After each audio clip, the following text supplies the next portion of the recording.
My name's Larry Cross, and I'm a novice trainer. Now this here is Magic. This dog's name is Magic, and I just got Magic day before yesterday, and he's approximately 7 weeks old.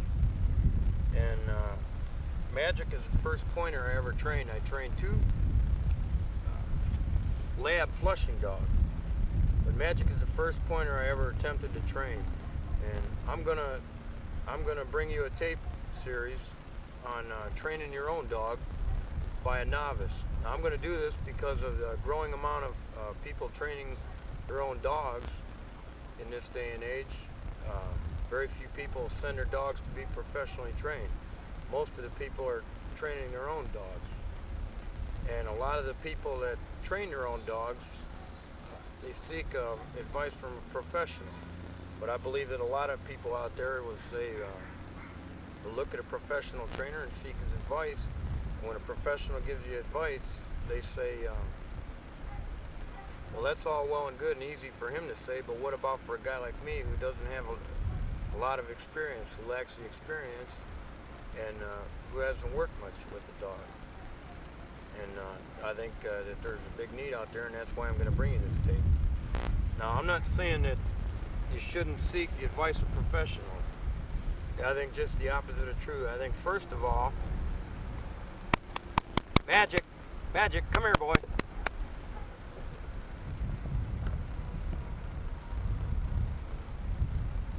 Magic, come here, boy. I think first of all, that what any novice or any person starting out to train their own dog needs to do is seek a professional advice. Read books written by professionals on how to train your dog. That's some of the best thing you can do, because there's a lot of things to understand about training dogs. Training a dog is very, very simple, I believe, but you need to understand many, many different aspects of it. And the only way for you to do that is to read some books or material written by experts on training dogs. One of the books that I recommend, and actually it encompasses most of the methods that I use for training dogs, is Water Dog by Richard A. Walters. Now, a lot of the techniques that I'm going to use will be modifications of standard techniques or accepted techniques. They're going to be modifications. I'm going to modify them according to the way I want, according to the way I think they should work and the way I think they're most effective. But they're taken from techniques that professionals advise. For example, I'll give you an example. A lot of the professionals say that to gun break a dog, to break him to the sound of a gun report, is to bang pots and pans and make loud sounds and things like this when the dog is eating, or in a position where it won't frighten him and break his concentration. I've got a little simpler method than that. I understand the principle of how that works, but I've modified that to actually take the sound and relate it to something good for the dog. Now, this puppy Magic here, I'm going to be showing you how to start the dog on water. I'm going to retriever train Magic, and he's going to be retriever trained like I believe any good versatile gun dog should be. He should be retriever trained. He should deliver for you. He should be able to work in water, because that gives you a lot more versatility with the dog. And what I'm going to do, and what I did with my other dogs, is in retriever training the dog, there's a lot of things you do with this puppy to set him up for retriever training. For example, I just got Magic, and he's just learning his name, and one of the things I'm going to do to prepare for his retriever training as a puppy is he's got to learn to respond to his name and to chase after me playfully, so that when I start him and I start throwing a little puppy dummy for him, and I run away, he'll automatically chase and follow me, as a professional's advice. He'll chase and he'll follow me, and I can receive the dummy from him. But also something that I do, which I think automatically or instinctively gun breaks a dog to the sound, is once Magic is used to the game of retrieving, and that when I throw a dummy, he's going out, picking it up, and chasing along with me to bring it back, is this. When I start to teach the command fetch, or whatever command you like to use, the word isn't important. It's just so that one thing that is very important is that you never use a word like fetch, magic, magic, magic.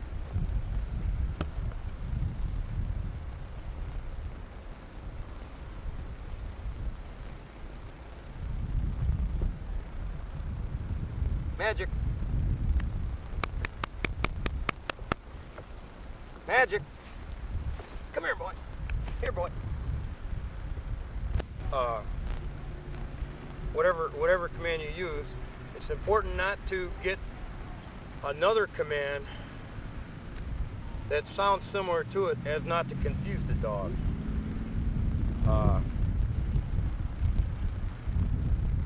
For example, don't teach a dog a command set and then teach a dog a command get. I mean, if you're going to do that, you need to add to that, like sit or get out, so that you break up the vowels and the syllables, so that the dog understands the distinctness between the two commands. Get and sit sound exactly the same. The dog will pick up on the IT sound, and it will confuse him as to whether you want him to get or sit. And it takes the dog quite a while to learn to distinguish the difference between them. But one thing I do when I start teaching a dog to retrieve is, for example, the command fetch. Well, after the dog learns to go out and bring it back fairly well, I yell fetch as I throw the dummy. And the dog, within a short amount of time, automatically learns that when you yell fetch real loud, that something is being thrown for him, something is in the air. And as the dog picks it up more and more, I try to get louder and louder to the point where I'm screaming, yelling, fetch, fetch, real loud. And the reason for that is the dog learns that the loud sound fetch, or the loud report, is related to something being thrown for him. In the same token, you start a dog with the command set, and as soon as the dog learns it, you switch him to a whistle. You apply one whistle blast. Well, the dog soon makes a switch or the connection very easily, and they'll do the same thing with the sound of a gun. Magic, magic.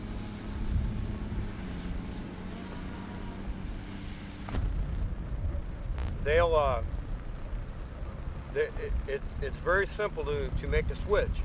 You simply start.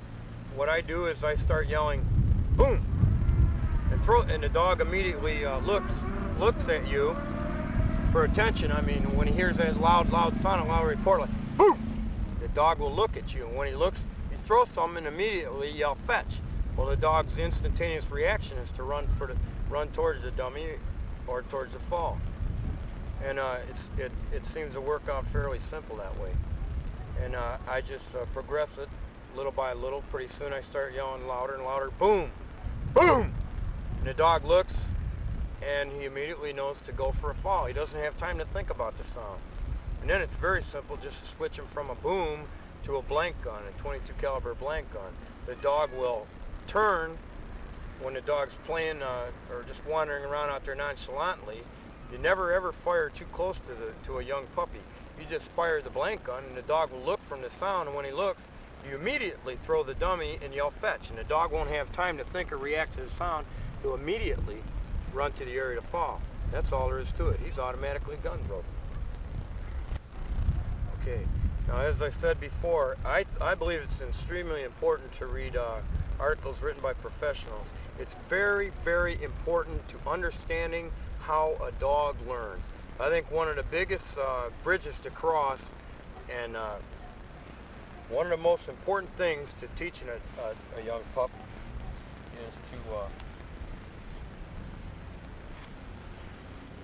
is to understanding how a dog learns. And as I said, I think one of the best books that'll teach you this is Water Dog by Richard A. Walters. Some of the other things that are very important is discipline. I think one of the biggest problems with a novice trainer is, and most people, is that they don't understand discipline, how and when to apply it.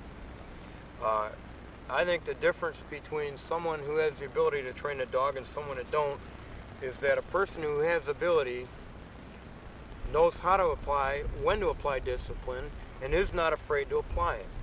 Now, some handlers are soft and some handlers are harsh on a dog. I consider myself harsh to right in the middle.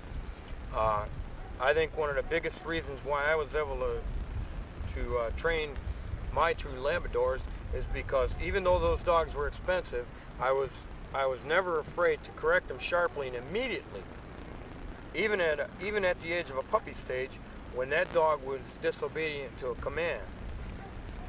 Now, you should know that when a dog knows a command and he doesn't respond to it, you should immediately correct the situation.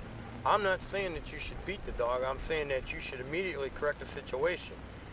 If you tell a dog to sit and that dog has sat for you on command 25 to 30 times already, and that dog doesn't respond immediately, right there you have to know that that dog is testing you. I'm not saying that you have to smack the dog on the rear, although that would probably be my immediate response.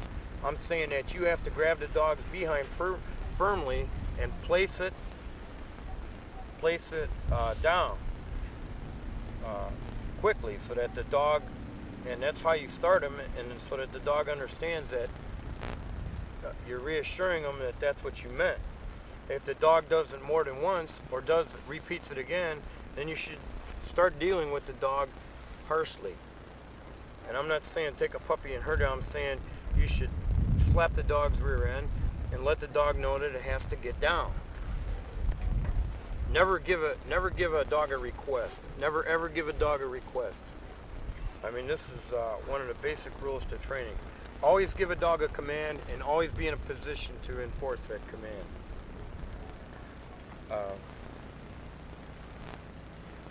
Okay, one other thing that I wanted to mention in this introduction is that's important. I believe it's important to training a dog, and that's why you need to learn to understand all those basics clearly, so that you've got a clear picture in your mind as to what's going on. I believe that a novice or someone that's attempting to train a dog that's never done it before needs to learn to understand the importance of reading the dog. You have to learn to read the dog. You have to learn to understand how a dog learns. And you have to understand that that dog, from the time you get it, is learning to read you. He's like a child. If he can get away with something, he'll do it. If you accept anything less than the accepted norm, or anything less than the dog's best, then that's what the dog will learn to give you right from the start. He'll learn to give you whatever he feels like giving you, rather than what you should expect from the dog. In other words, if you expect that dog to retrieve and hand deliver, and you should, that dog should deliver right to hand by the time he's finished, then don't accept anything else other than a good hand delivery. But you have to learn to work up to that point. Learn to read that dog. Know when that dog is not responding to a command immediately, and immediately react. Know when that dog is not responding to you. Know when he... Always understand that your eye motions, your body motions, everything is extremely important to that dog. That dog will, a lot of times, a young dog, when he's trying to get away with something, when you're telling him to do something, retrieving, for example, or sitting or something, a dog will put his head down and look at you with his eyes out. He'll have his head down as though he's not watching you, but his eyes are watching you. He never takes his eyes off the handler. He'll be in concentration. He'll be looking at you just like a person will a lot of times look at somebody out the corner of their eye, trying to catch something that's going on. that seems inconspicuous. A dog will do the same thing, and you have to learn to spot that and understand that. If that dog is retrieving fairly well, and all of a sudden it goes out and it's taking its time, waddling, picking up a dummy, and it's looking at you out the top of its eyes, that dog is thinking about perhaps not delivering, perhaps not coming back in, perhaps playing with that dummy. And you've got to learn to react to that instantaneously. And we're going to, as we train Magic here and we work with him, we're going to show you some of those things and some of those methods as to what I mean. You'll see as Magic reacts to me, I'm going to react to Magic. And as he tries to train me, I'm going to train him. The only thing is, I've got a positive attitude about this. I've got the attitude that I'm going to come out on top and I'm going to win this thing and the game's going to go my way. I'm the trainer, he's the dog. We're going to do it my way and nothing but. And I think your attitude, as far as the trainer goes, is very...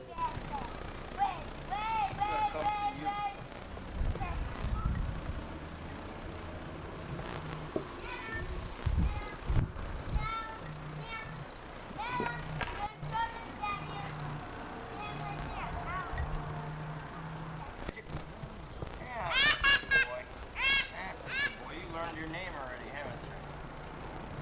You learned your name. Yeah.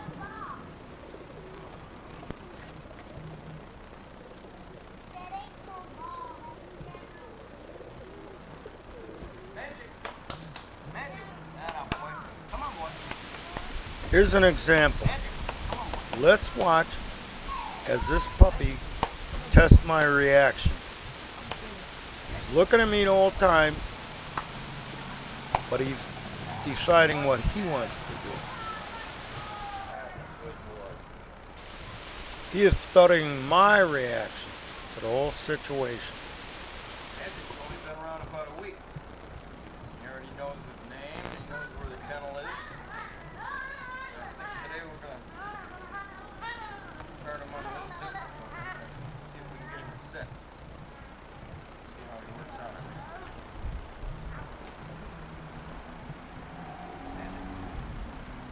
Set.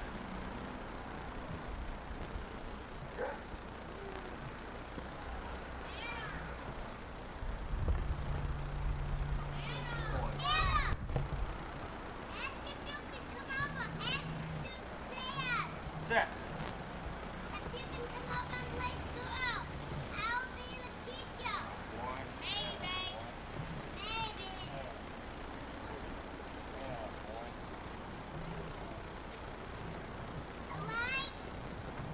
Set.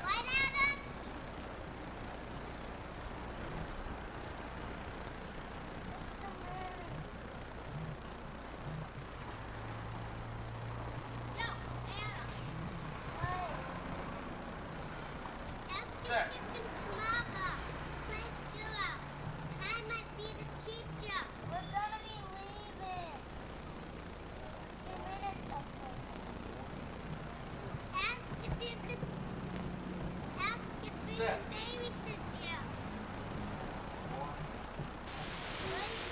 You have to repeat the commands and the actions. As dogs learn through repetition and memory.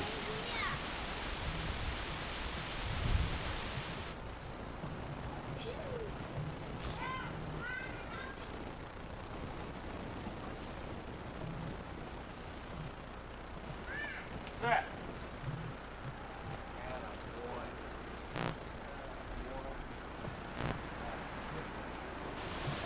You must try and always remember to praise a dog for obeying its commands.